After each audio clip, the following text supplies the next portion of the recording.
వాగర్థావివ సంపృక్తౌ వాగర్థ ప్రతిపత్తయే జగతః పితరౌ వందే పార్వతీ పరమేశ్వరౌ.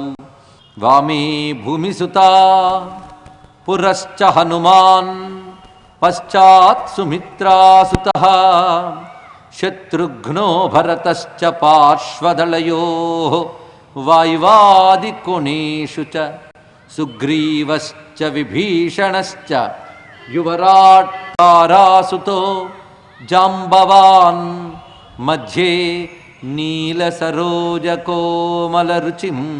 రామం భజే శ్యామలం శ్రీరామం భజే శ్యామలం. నమో మహద్భ్యో ఋషిభ్యో గురుభ్యో నమః. జాంబవత్ సుగ్రీవ హనుమత్ సీతాలక్ష్మణ భరత శత్రుఘ్న పరివార సమేత శ్రీరామచంద్ర పరబ్రహ్మణే నమో నమః.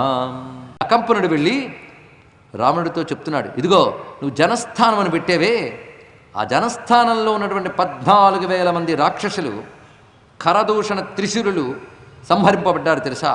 అరగన ఒక్కసారి మహోగ్రంగా లేచాడు. ఎవరు సంహరించారు, ఎంతమంది వచ్చారు సంహరించడానికి? ఎంతమందో లేదురయ్యా, ఒక్కడా అంతమందిని సంహరించాడా?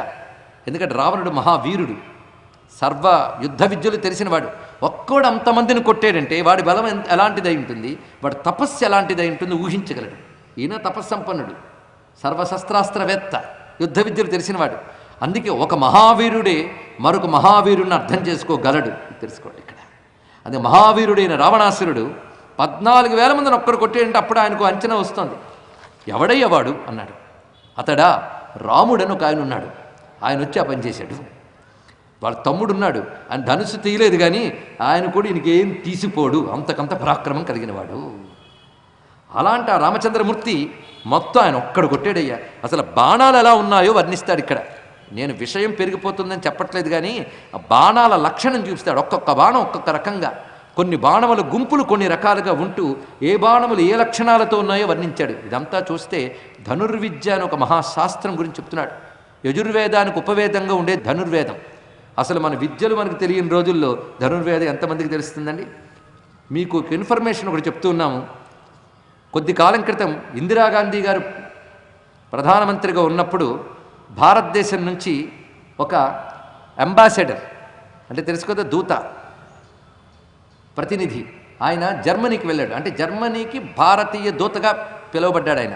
ఆయన వెళ్ళినప్పుడు ప్రోటోకాల్ ప్రకారంగా ఆయన ఆ దేశం వాళ్ళు గౌరవించి అక్కడ మ్యూజియం చూపించారు.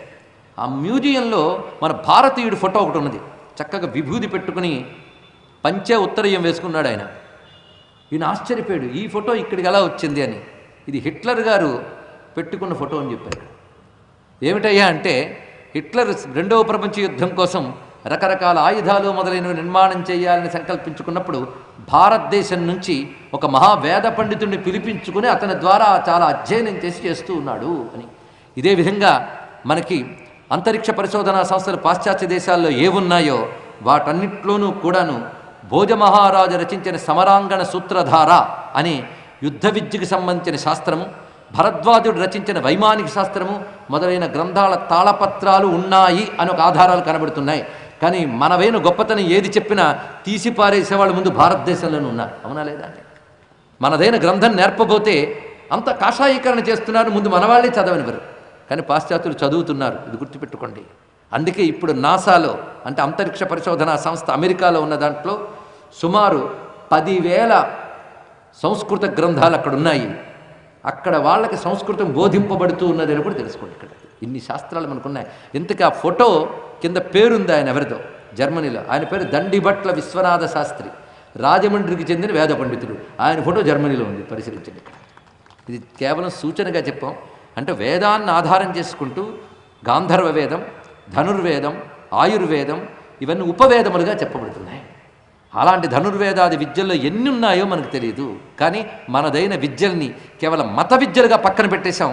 మన దేశాన్ని దండయాత్రలో ధ్వంసం చేసి పాడు చేసిన వాళ్ళు కూడా మన దేశీయమైన విజ్ఞానాన్ని మతంతో చూడడం వల్ల మన ధర్మాన్ని, మన దేశాన్ని ద్వేషించే వాళ్ళని తయారు చేసేవారు ఇక్కడ. కానీ ఈ దేశంలో పుట్టినటువంటి విద్యలు ఒక మతానికి చెందినవి కావు. ఈ దేశంలో పుట్టిన అన్ని మతాల వారివి, అందరివి అని తెలుసుకోవాలి. అందుకే మనందరం కూడా మళ్ళీ ప్రాచీన విద్యలని అధ్యయనం చేసే మంచి రోజులు భారతదేశానికి రావాలి అని ప్రార్థన చేసుకుందాం. ఆ విద్యలను కూడా రక్షించమని రామచంద్రమూర్తిని కోరుకుందాం. మొత్తానికి రామచంద్రమూర్తి యొక్క ధనుర్విద్యా కౌశలం బట్టి వేస్తున్న అస్త్రాలు ఎలాంటివి, శస్త్రాలు ఎలాంటివి కూడా వర్ణించాడు వాల్మీకి. సరే, రాముడు కంఠం మాట్లాడుతుంటే మధురంగా ఉందయ్యా, నేత్రములు అందంగా ఉన్నాయి. ఇదే అకంపనుడండి. రాముడు అందాన్ని పొగుడుతూ కూర్చున్నాడు అంటే శత్రువు చేత కూడా పొగడదగినటువంటి అందం, శత్రువు కూడా ఆగలేక పొగడగలిగే సౌందర్యం రామచంద్రమూర్తిది. ఏమిటా సౌందర్యం? ఒకవైపు అద్భుతమైన వీరత్వం, అందమైనటువంటి లాలిత్యం రెండూ రాముడి దగ్గర కనబడుతున్నాయి. పైగా ఆయన వేసినటువంటి బాణములు తప్పించుకుందామని ఎక్కడికి పారిపోతున్నా వచ్చి తగులుతున్నాయి. అలాంటి బాణములు వేశాడు అని చెప్పగానే వెంటనే కోపగించుకుని వరలోంచి కత్తి తీసి ఇప్పుడే నేను జనస్థానం వైపు వెళ్ళి ఆ రాముణ్ణి నాశనం చేసి వస్తాను అన్నాడు. కూర్చో కూర్చో, నీ వల్ల కాదులే, కూర్చో అని చెప్పాడు కంపడు.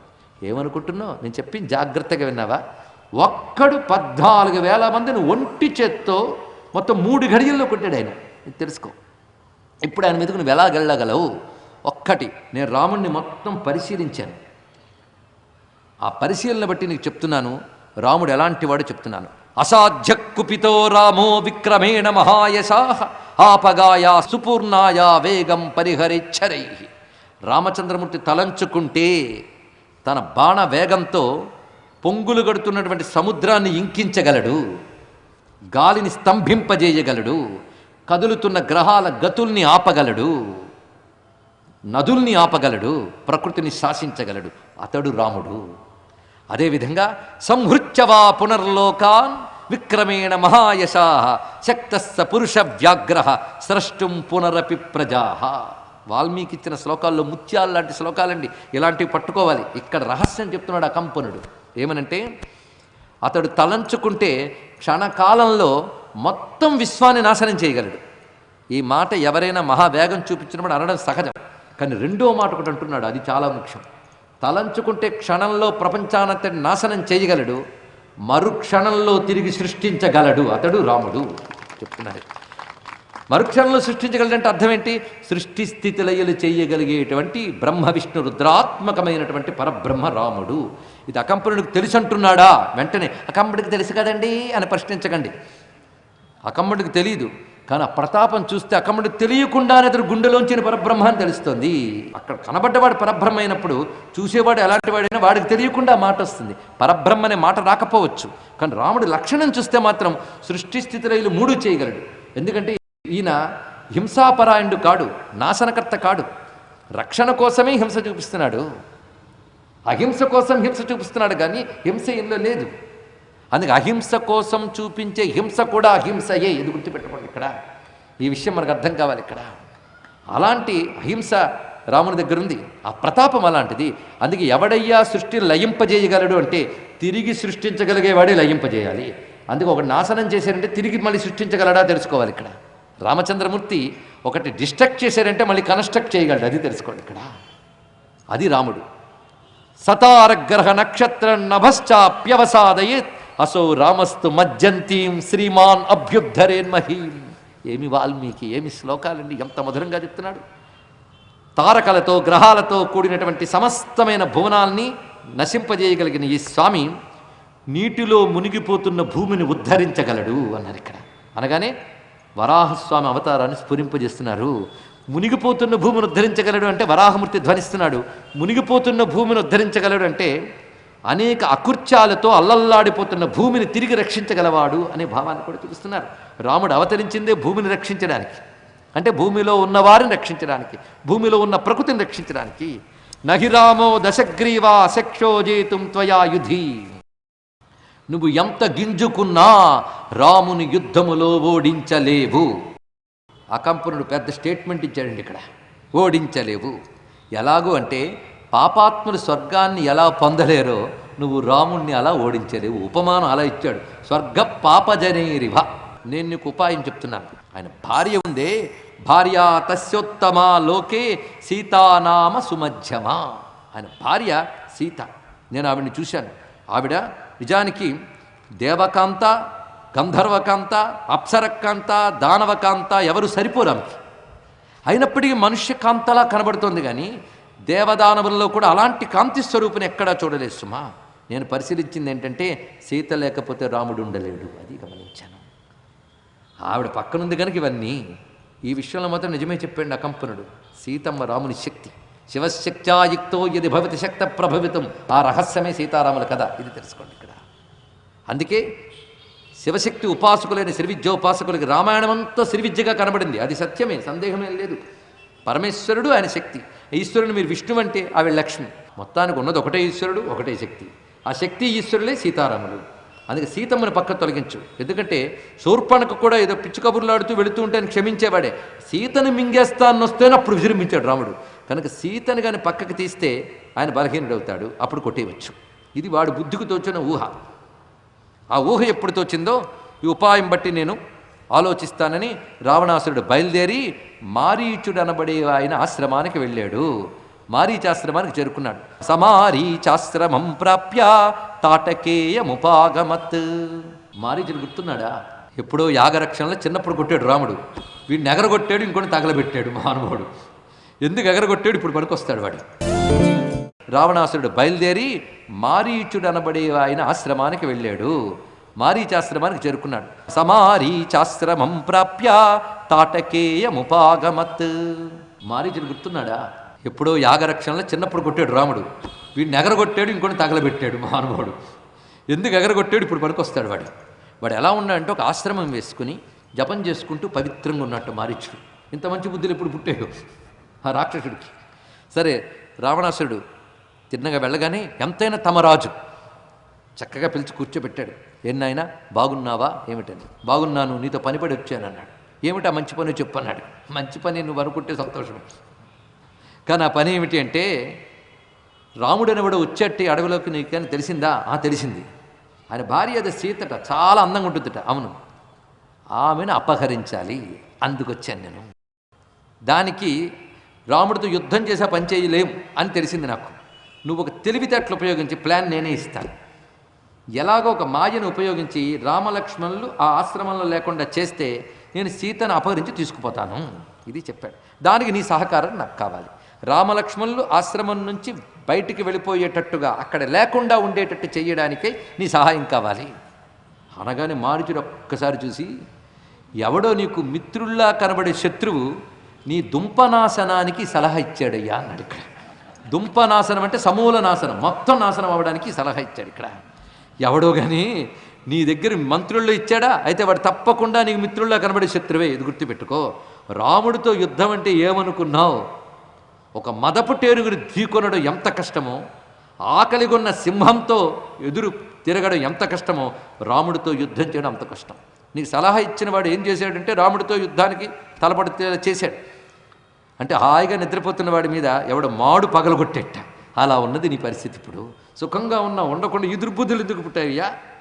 ఒక్కడి మాత్రం గుర్తుపెట్టుకో, రాముడు విదగ్ధ రక్షో మృగహా నృసింహ. ఇది వాల్మీకి చెప్తున్న అందమండి. రాముడు ఎవరనుకున్నాడు? నరసింహుడయ్యా, జాగ్రత్త. నరరూపంలో ఉన్న సింహము. ఒక్కసారి ఎన్ని అవతారాలు వచ్చాయి. ఒక రాక్షసుడు వరాహస్వామి అంటాడు, ఈ రాక్షసుడు నరసింహస్వామి అన్నాడు. మొత్తానికి ఆయన రూపం చూస్తే ఒక్కొక్కడికి ఒక అవతారం గుర్తొచ్చింది. అంటే రాముడు అన్ని అవతారాలు తనలో చూపిస్తున్నాడు. ఆయన నృసింహ. నిద్రపోతున్న సింహాన్ని లేపకు, ఆవలించి మింగేస్తుంది, జాగ్రత్త. కనుక రాముడితో కయ్యానికి కాలు దువ్వితే నిద్రపోతున్న సింహాన్ని లేపినట్టే, నీకు ఆయువు మూడినట్లే. నీకెందరో భార్యలు ఉన్నారు, వాళ్ళందరూ నీ సంపదకు వలచి, నీ పరాక్రమానికి వలచి నిన్ను సుఖపెడుతున్నారు. ఇప్పుడు ఈ దుర్బుద్ధి ఎందుకయ్యా? నిన్ను, నీ వంశాన్ని, నీ లంకని కాపాడుకోవాలంటే ఇంటికి వెళ్ళిపోతుండగా అన్నాడు. మారీచుడు చెప్పింది విని ఇది బాగుందని ఇంటికి వెళ్ళిపోయాడు. ఎవరు? రావణాసురుడు. ఇంటికి వెళ్ళిపోయి హాయిగా ఉన్నాడు. ఒకరోజు ఆర్తనాదాలు చేస్తూ వచ్చింది శూర్పణఖ. వచ్చి అంటుంది, నువ్వేమన్నావయ్యా? ఒక శత్రువు వచ్చి అంత 14,000 మందిని కొట్టాడు. అందులో నీ యొక్క ఒకానొక సైనిక స్థావరం ఇది. సైనిక స్థావరం మీద శత్రువు దెబ్బతీస్తే రాజైన వాడు అలా నిద్రపోగలడా? ఒక్క మగటిమై పౌరుషం లేనటువంటి రాజు మాత్రమే నిద్రపోతాడు. నీకు పౌరుషం లేదు, నీ యొక్క శౌర్యస్థానం, సేనాస్థానం మీద దెబ్బతీసినా ఏమీ చేయలేకపోతున్నావు. అంత చేతకాని చపట దద్దమ్మనమాట. ఇక్కడ ఏమైంది? నీ 20 చేతుల పౌరుషం, నీ 10 తలకాయల పౌరుషం, దేవతల్ని ముల్లోకా నల్లల్లాడించిన పౌరుషం ఒక్క మగవాడి దగ్గర నీకు పోయిందా? ఏమైనా బాగుందని ఇది? నువ్వు అలాగా తగ్గి ఉండడం బాగున్నదా? పరావమంతా విషయేషు సంగతో నదేశకాల ప్రవిభాగ తత్వవిత్. నీకు అసలు ఒక రాజు ఎలా ప్రవర్తించాలో తెలియదు, రాజనీతి తెలియదు. శత్రువును ఉపేక్షిస్తే నువ్వు మిగలవు. అందుకే శత్రువుని ఎప్పుడు ఉపేక్షించకూడదు. ఆ పాటి కించి జ్ఞానం లేదా? అసలు నువ్వేమనుకుంటున్నావు రాముణ్ణి? నేను చూశాను, చెప్తున్నాను విను. ఎలా ఉన్నాడంటే దీర్ఘబాహు విశాలాక్ష.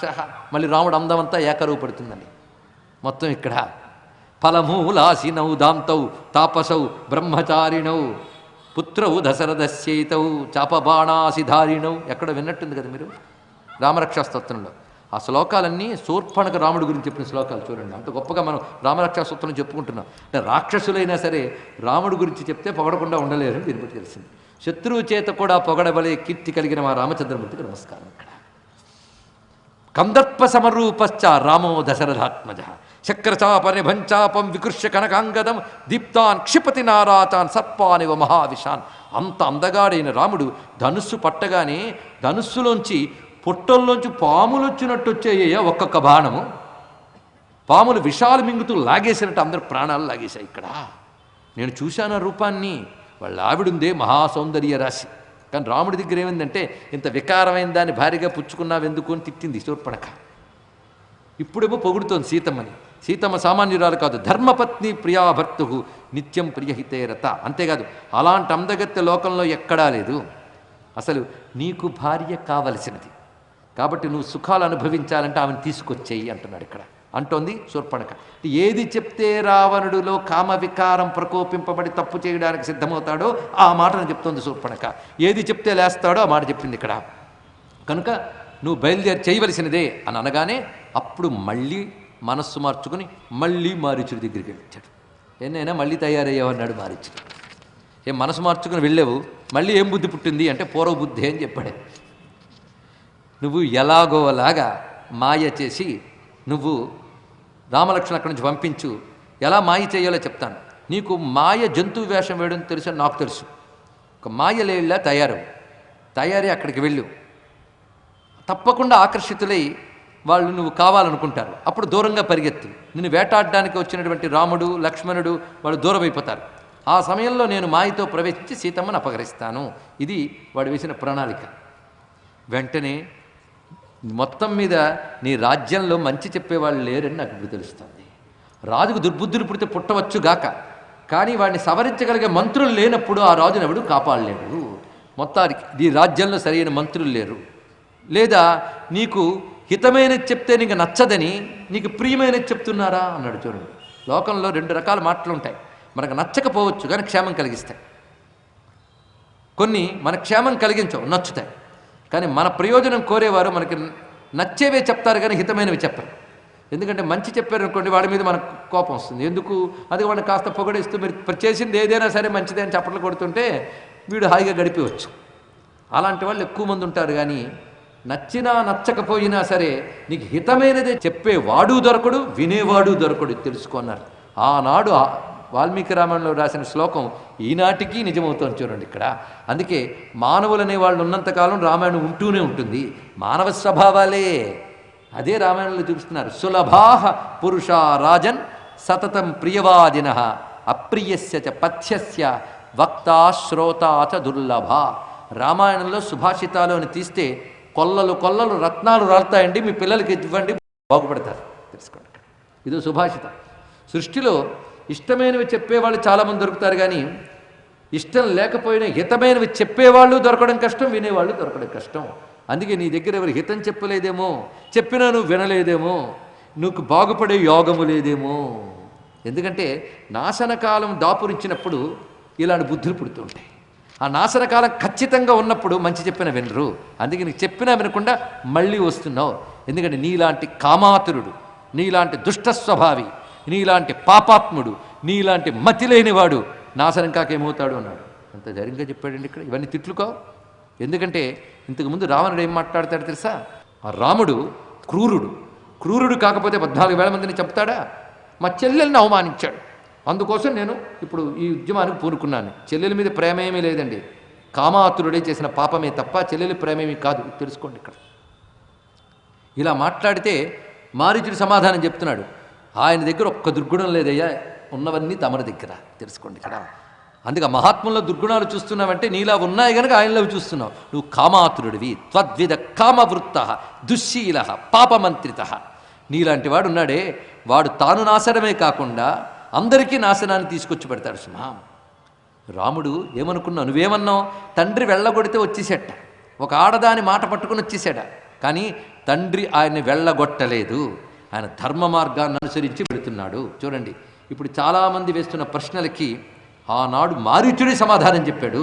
చూసారా, రాక్షసుడే సమాధానం చెప్పినప్పుడు భక్తుడు చెప్పలేడా? ఆలోచించాడు. ఇక్కడ మారీచుడు చెప్తున్నాడు, నచ పిత్రా పరిత్యక్త నా అమర్యాద కదంచన. ఆయనకి ఎప్పుడు అమర్యాద అనేది లేదు, ధర్మపు మార్గాల్లో ఉంటాడు. ఆయన లోభి కాడు, పిరికివాడు కాడు, ఆయన మహోన్నతమైనటువంటి ధర్మగుణాలు కలిగినటువంటి వాడు. నా రామ కర్కశస్తాత, రాముడెప్పుడు క్రూరుడు కాడు, కఠినుడు కాడు. అంతేకాదు రాముడు మూర్ఖుడు కాడు, నా అవిద్వాన్, ఆయన తెలివైనవాడు. ఎందుకంటే ఆయన మూర్ఖుడని నిందించాడు రావణాసురుడు, వాడికి సమాధానం చెప్తున్నాడు. రాముడు జితేంద్రియుడు, అసత్యం అనేది ఆయన దగ్గర లేదు సుమా. ఒక్క మాటలో చెప్పాలంటే రాముడంటే ఏంటో చెప్తున్నాను అంటున్నాడు మారీచుడు. ఆనాడు మారీచుడు చెప్పిన మాట నేటికి రామభక్తులు మంత్రంగా చెప్తూ ఉంటారు. మారీచుడు నోట పలకబడుతున్న రామతత్వం చూడండి. రామో విగ్రహవాన్ ధర్మ సాధు సత్య పరాక్రమ. గొప్ప మాట చెప్పాడు. రాముడు విగ్రహవాన్ ధర్మ. ఒక్క మాటలో చెప్పాలంటే ధర్మము ఒక రూపం ధరిస్తే అదే రాముడు. ఈజ్ ఎంబాడిమెంట్ ఆఫ్ ధర్మ. అంత గొప్ప మాట చెప్పాడండి ఇక్కడ. పంచదారతో పంచదార చిలక తయారు చేస్తాం మనం, ఆ చిలక నిండా ఉన్నది పంచదారే. అలాగే ధర్మము రాముడనే రూపం ధరించింది. రాముడు నిలువెల్లా ధర్మమే, రాముడి నుంచి ప్రకటింపబడే ఇదంతా ధర్మమే. రాములను ఇసుమంతా కూడా అధర్మం లేదు. రాక్షస ప్రవృత్తి ఉన్న వాళ్లకు తెలియదు, అది విషయం. సాధువు సత్యపరాక్రమ. రాముడు సాధువు, సత్యపరాక్రముడు. అంతేకాదు రాజా సర్వస్య లోకస్య దేవానాం మగవానివ. ఏదో ఒక భూమికి రాజు అనుకుంటున్నావా, సర్వలోకాలకి ప్రభువతుడు. ఇక సీతమ్మను అపహరిస్తానంటావా, ఆవిడ రాముడి చేత రక్షింపబడుతోంది, అది తెలుసుకో. అంతేకాదు సీతమ్మకున్న శక్తి ఎలాంటిదంటే తనను తాను రక్షించుకోగలిగిన శక్తి ఉన్నది సీతమ్మ. ఈ వాక్యాలన్నీ రామాయణ రహస్య శ్లోకాలు, గుర్తుపెట్టుకోండి. ఇవి తెలిస్తే రామాయణం మనకు కొత్త కోణంలో కనబడాలి. అంటే సీతారాములు చేతకాని వారు కారు, వాళ్ళని వాళ్ళు రక్షించుకోగలరు. అయినా చేతకానట్టు ఎందుకు ప్రవర్తించారంటే లోకాన్ని రక్షించడానికి అలా ప్రవర్తించారని మనం అర్థం చేసుకోవాలి. అందుకే సీతమ్మ గురించి మారీచుడే ఇంత గొప్పగా అర్థం చేసుకుంటే మనం ఇంకెంత అర్థం చేసుకోవాలో చెప్పండి. ఇక్కడ సీతమ్మ సామాన్యురాలు కాదా తల్లి. రక్షితాం స్వేన తేజస, తన పాతివ్రత్య తేజస్సుతో, తపశ్శక్తితో, ధర్మముతో తనని తాను రక్షించుకుంటున్నది. అంతేకాదు సీతమ్మ ఒక మండుతున్న అగ్ని జ్వాల. ఆమె దగ్గరికి వెళితే మెడతలా తగలాడతావు, జాగ్రత్త అన్నాడు. అంటే సీతమ్మ అగ్నిగా కనబడింది ఎవరికి? మారీచునికి. అంటే దీన్ని బట్టి తెలుసుకోండి, సీతమ్మే అగ్ని. ఇది బాగా తెలిస్తే చివరి రోజున కథలో పనికొస్తుంది మనకి.